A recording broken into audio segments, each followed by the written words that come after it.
Hello and welcome to Keeping It Young podcast, conversations about marriage, family, and ministry life. I'm Dave. And I'm Bethlie. And we are the Youngs. And we're so glad you've continued to join us as we talk about overcoming. This is the victory that overcomes the world, even our faith. And so happy to have you along for this particular series. So far, the whole 2026 has been about overcoming. We have had a lot of good feedback. Yes. I think we've had a few disagreements, which is totally fine. You don't have to agree with what we what we present here in our episodes. But for the most part, people have just really enjoyed the episodes on overcoming anger, anxiety, depression, family matters, different things like that. And we've gotten positive feedback. Before we jump into our new topic today, a couple things we want to share with you. First of all, it's May. Here we are. The summer's getting started and we're rolling over here into May, and this is Mother's Day month, so that's exciting for you that are listening that have forgotten that. Then just a little heads up here. You got a few days. Mother's Day's coming. And also, we wanted to tell you about a brand new part of our Keeping It Young ministry, something we're very excited about and something we're trying. It's brand new, and it is our Keeping It Young magazine. And it will be released, our first edition will be released the first week of June. And the only way to get it is to be signed up on our email list at our website. So if you'd like to get the overcoming edition of the Keeping It Young magazine, all you have to do is visit the keepingityoungpodcast.com and then go to newsletter and sign up for the newsletter. We need your email address. We'll be sending it out via email. And it does recapture, just kind of maybe review and kind of recapture some of the things we've already talked about. It has some brand new material in it, even some ideas about date night, questions for date night, and just a whole lot of personal notes, some photos. And our editor, of course, is Mr. Jamin Baxter, our producer, and he has done a great job putting it together. I can't wait for you to see it. So for all of you who listen, just remember, run over to the keepingityoungpodcast.com and sign up your email address so we can get the newsletter, or rather the magazine, to you. Yes. And we hope many of you will take advantage of that. It does look awesome. He sent us kind of a mock-up, and it really looks really good. David called me in the office, and he was like, hey, I need to show you something. And I had no idea. We have so much going on here, which I'm sure you do too. During the spring, there's a lot going on. And I thought, well, it has something to do with one of the events at the church, or Charity and I are going on a senior trip here soon for her, and I thought it had something to do with that. And so he puts it up on the screen in his office, and I was like, what is that? And he said, this is the Keeping It Young magazine. And I was like, that is awesome. It looks really, really good.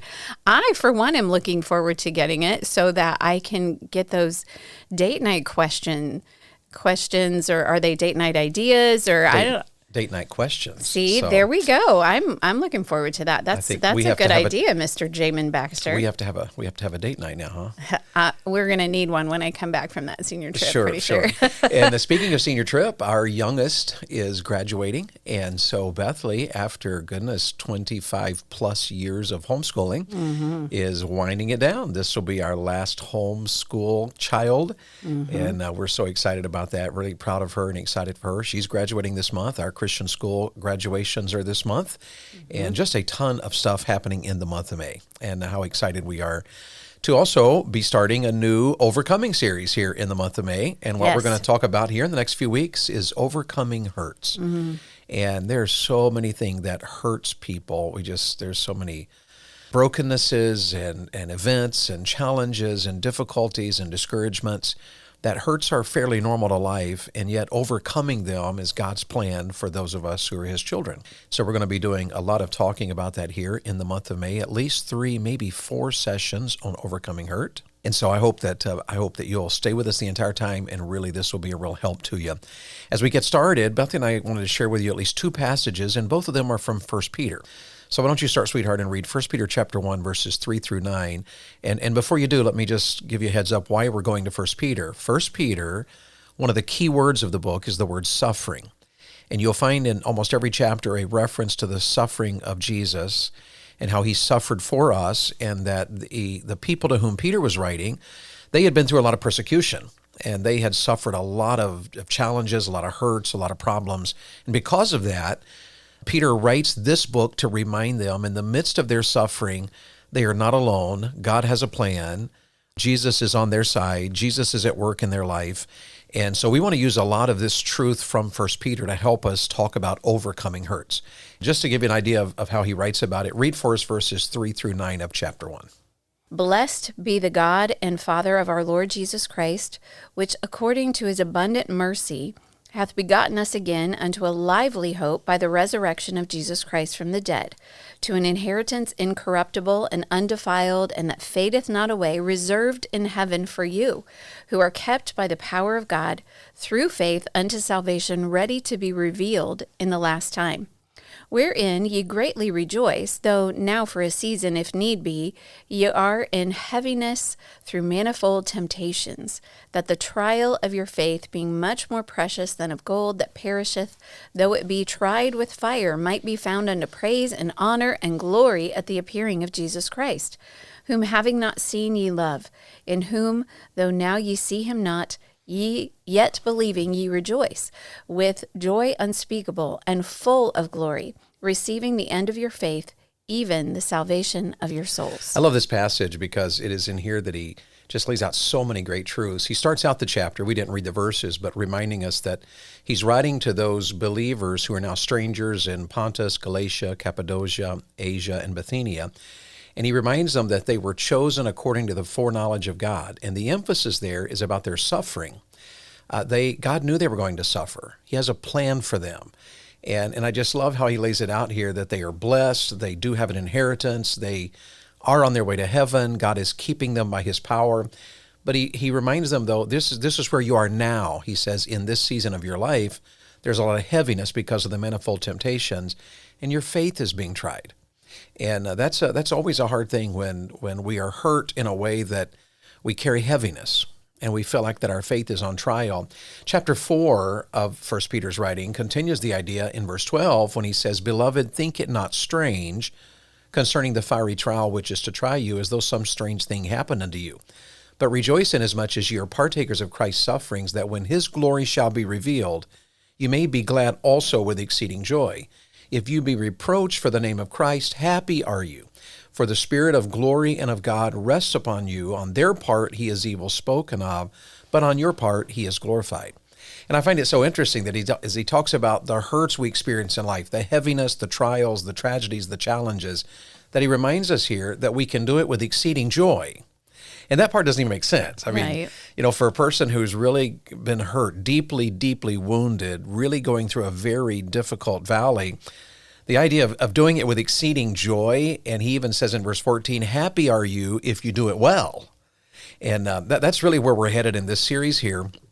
How do you overcome hurts? How do you how do you deal with this? So let's jump into our outline here and start here with the first point. And to begin with, let's just say it like this. Hurts are a normal part of living in a sin-cursed world. Absolutely. If we didn't live in a sin-cursed world, there wouldn't be the bitterness, the brokenness, the damage, the discouragements, there would be no hurts. Well, if we didn't have sinful people, we would not have any hurts, because most of the time hurts come into our life because of people. Sometimes those hurts come because that person is very grievously sick, or they're going to pass away, or they do pass away. And that is a huge hurt in our life because we miss them, or we hurt for them because they're going through such a terrible time. But a lot of times, the hurts that come into our life are because people are sinners, us included, and we just hurt other people. Sometimes it's unintentional, sometimes it's intentional. And so, yes, hurts are just a normal part of this sin-cursed world and sin-cursed people. Sure, and the Bible describes them in a variety of ways, as well as life itself. There's storms. We read in our text here a moment ago, there's trials, there are disappointments, there are discouragements, there's persecution. And I guess maybe the way to get started here is to make it personal to you as our audience. What is your story? And if we knew all of the stories that each of you have about the hurts of your life, it probably would be rather startling how many varied and challenging issues that you have, many of you have faced in your life. Mm-hmm. And so it may be, go all the way back to your parents' divorce. And that there's a deep wound in your heart where you were hurt because of your parents' divorce, or along that same line, maybe an unhappy home life or an absent father or mother, or the loss of a loved one that, as Bethlie just referred to, an authority figure who let you down. Because sometimes, when someone you really trust and respect and really, deeply reverence, when they damage you, their words damage you, or the way they treat you or the way they responded to something, it can be something as simple as a health issue. Many times we find a lot of people in our generation trace their hurts to someone whose words were hurtful to them. Right. I overheard someone say this about me, or I heard someone say that, or someone did this to me. And that gets us into the idea, which we may come back to later in the podcast. One of the things about our culture is that it's very popular right now to talk about the church hurt. The church hurt me, and even some people go to the total extreme on that. I am, deconstructing my faith because the church hurt me. Right. And that really is a wrong way to look at it, because to say the church hurt you is kind of a weird way to look at it, because putting your focus on the body of Christ as opposed to the individuals. Right. And when your focus is on something general, the church hurt me, or whatever, rather than so-and-so hurt me, that event hurt me, the way that it is hard to overcome when we generalize our hurt into this, I don't know, how do you say that, into this, nebulous, something out there somewhere, this larger event, person, thing, place hurt me. No, we have to make it very personal, because hurts are a normal part of living in a sin-cursed world. You're not alone. Right. Everybody faces those. So we're saying that if you are carrying a hurt, it's normal that we have hurts in our life. It's normal to want to carry them through our life, or that maybe you're not even carrying it, but you hear something similar said about someone else, and that offhanded comment is one that you heard specifically from someone maybe when you were a teenager or whatever. And so it'll just bring that little pain to your heart, like, I know what that feels like. But so what we're saying is we have these hurts. They are normal. They can happen. We probably, if we're going to identify them, should be more specific than, as your illustration was, the church hurt me. The church as a whole. Could you say that every church everywhere in the United States or even in the world hurt you? Probably not. Is there a specific church where you had some disappointments, or maybe some hurts, maybe some offensive things happened? Maybe you could be a little more specific. I think, and this is probably treading on thin ice here, but it is a good, quote unquote, excuse to say, well, the church hurt me, so I'm just going to turn my back on the church. Or that kind of church, maybe it's and I'm just going to say, because this is who we are, Independent Fundamental Baptist Church, maybe those type of churches, they hurt me, and so I'm going to turn my back on them, and I'm going to totally go with a different, quote, denomination. But maybe you should be a little more specific. No, it wasn't the entire realm of Fundamental Baptist, Independent Baptist. Maybe it was a youth pastor's wife. Maybe it was a pastor. Maybe it was a deacon. Maybe it was a Sunday school teacher. So hurts are normal. We can carry them. Be specific when you're thinking through, okay, what hurt me? So what we're saying here, number one, they're very normal. And by the way, I would comment on the IFB, because that can be so negative to so many people. And the church that I pastor here, the way we look at this when we identify ourselves, we actually would mix up that acrostic. We are FBI. We are fundamental. We are Baptist. We are independent. And by fundamental, we mean that in the historical and theological sense of the word, that we do believe there are some things that are absolutely essential to Christianity. And without them, there is no Christianity. Very true. We can disagree on so many things, on dress, on translations, on music. I mean, there's a whole number of things we can disagree on. But there are some truths in Christianity that are absolutely fundamental, and without them, there is no Christianity. So we believe the fundamentals, and then we're Baptist, and we are Baptist because of the fact that we believe that the Baptist distinctives and the Baptist doctrine most clearly align with what we believe the Bible teaches that a New Testament church should look like, how it should function, what it should accomplish, and so forth. And then we're independent, which means that we are unaffiliated with any particular organization. And by that, because we're independent, we believe that a church that is fundamental, that is Baptist, that is independent, each church has the right to govern itself and to set its standards as that local church, that local body sees fit. And there is an idea, if you get on the internet, there's an idea that if you're IFB, you have to have this translation, you have to have this dress, you have to have this style of music. And it becomes actually rather a controlling matter. We don't believe that here. Right. So when Bethlie said, we are independent fundamental Baptist, actually we are fundamental Baptist independent. And well, and this has nothing to do with the not. IFB or this episode on Hurts, but our children would say, Dad, you're like you're in the FBI. You know everything. Because, if our children thought they got by with something and they didn't really, they would be like, what in the world? Are you in the FBI? My kids would ask me that occasionally. How did you know that? So here's where we are. We're going to overcome hurts. And before I leave that first point, hurts are a normal part of living in a sin-cursed world. As children of God, as Bible-believing Baptists, overcoming our hurts should be a normal part of living a Christ-centered world.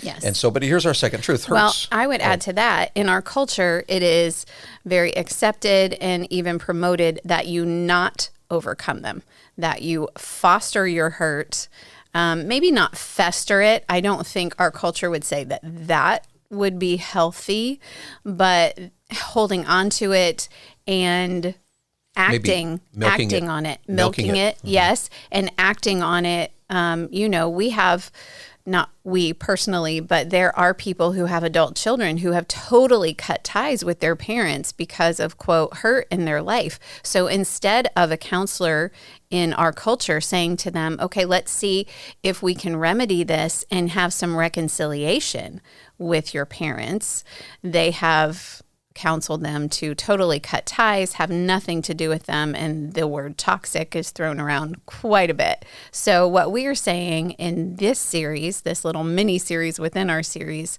we are saying that the Bible, Christ Jesus, wants us to overcome those hurts. And so here's our second thought. Hurts come from a variety of sources.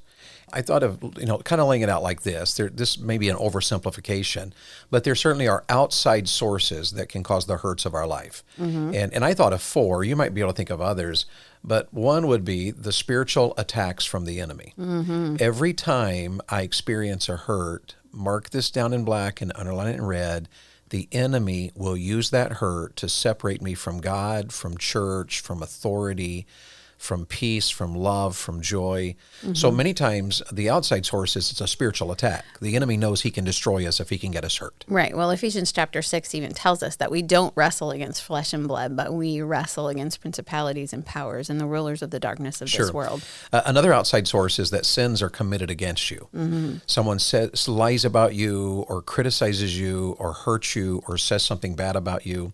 There can be others. I listed unkind people that can hurt us, and certainly unwanted circumstances, and that one absolutely. Is very broad. Yes. Unwanted circumstances could be, something that happened in your childhood, some disease or some abuse. All kinds of things fall into that category. Those are outside sources. Yes. Although they're not the only hurts. Other hurts come from inside sources. Mm. And by that, I thought about our own spirit, our own sin, and our wrong responses. Mm. And sometimes our own spirit is where our hurt comes from. Some of us have a more sensitive spirit.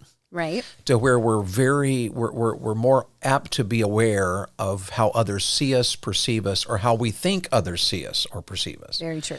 And when a person has a very sensitive spirit, they can find themselves very easily having a wounded spirit. Yes. And it sometimes, if you are a person who doesn't have a sensitive spirit, sometimes people with sensitive spirits will catch you off guard. And often, if you're one of those people that you're sharing, you're sensitive and you're sharing your hurt, oftentimes for a person who doesn't have a sensitive spirit, it seems so minuscule. Like, you mean you were hurt because they said that to you?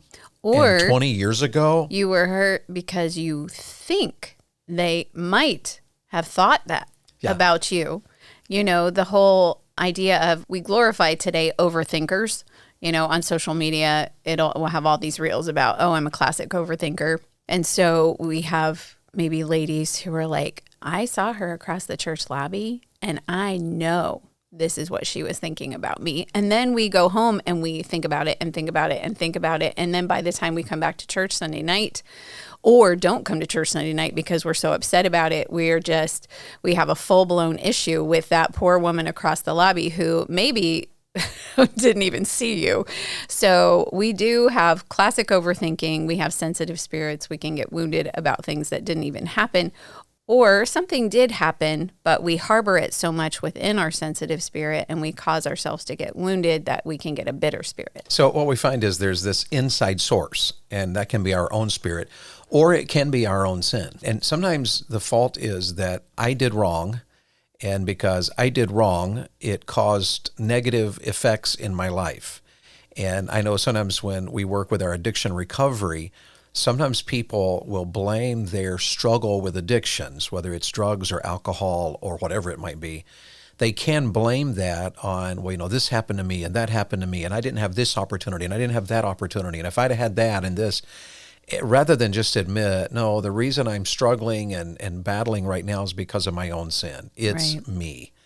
And so we're talking about where they come from. How do we get hurts? Outside sources, inside sources, and maybe the last one to mention here is our wrong responses to events and situations and people.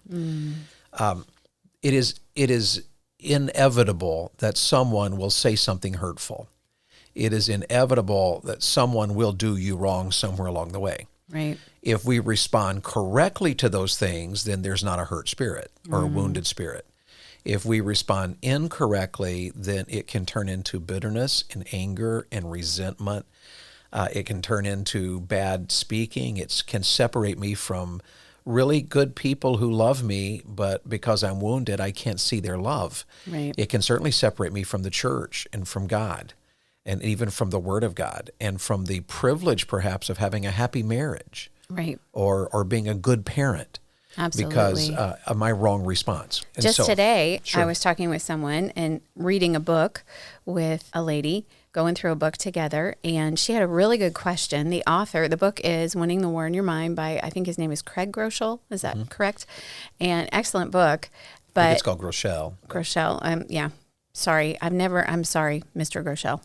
Anyway, but one of the points he had brought out, and this is in the very beginning of the book, he brought out that the person that we see as the person who is hurting us or is doing wrong, he said, they are not the enemy. The enemy is our enemy, Satan, who is battling in our mind to get us to think wrongly about things and to be anxious or to be depressed or to be hurt about something. And so her point was valid. She said, so I understand that they're not the enemy, but if they are doing wrong, is my thinking correctly about it going to make it all right? They're doing wrong. So what does that change? And so we had a good discussion about it. And I think it doesn't make what the other person did right. Just because you learn to deal with hurt, you learn to think correctly about fear, anxiety, hurt, whatever it is, what happens is you learn how to respond correctly when wrong is done to you. Yes, and that is one of the points we're going to come up with when we talk about confronting hurt biblically, and we will certainly point that out. We're actually kind of running out of time here today. Our next section will be about the overcoming them. Mm-hmm. And so we wanted you to see today that hurts are a normal part of living in a sin-cursed world, and we wanted to show you that hurts can come from a variety of sources. But what we want to do when we join you next week is just show you that hurts can absolutely be overcome. Yes. And that's God's plan. God's plan is that the hurts of your life do not cripple you, damage you, set you back, take you on the wrong direction, but that you overcome them and find healing that is available through God's Word, God's Spirit, and the grace of God. Absolutely. And we believe that with all of our hearts. So join us next week, and we'll take you to point 3, how that hurts can be overcome. Here's just a reminder that we're a few days away from Mother's Day. So all of you men that are listening, all of you young people that are listening, all of you sons and daughters that are listening, just get really involved there and treat your mom really well. Start planning ahead right now where you're going to take her to dinner or what you're going to buy her, and start preparing for Mother's Day. And we'll mention it again next week as we'll make a few comments about mothers as well. I hope you have a great week serving the Lord this week, and whatever you do, make sure that you serve Him with gladness.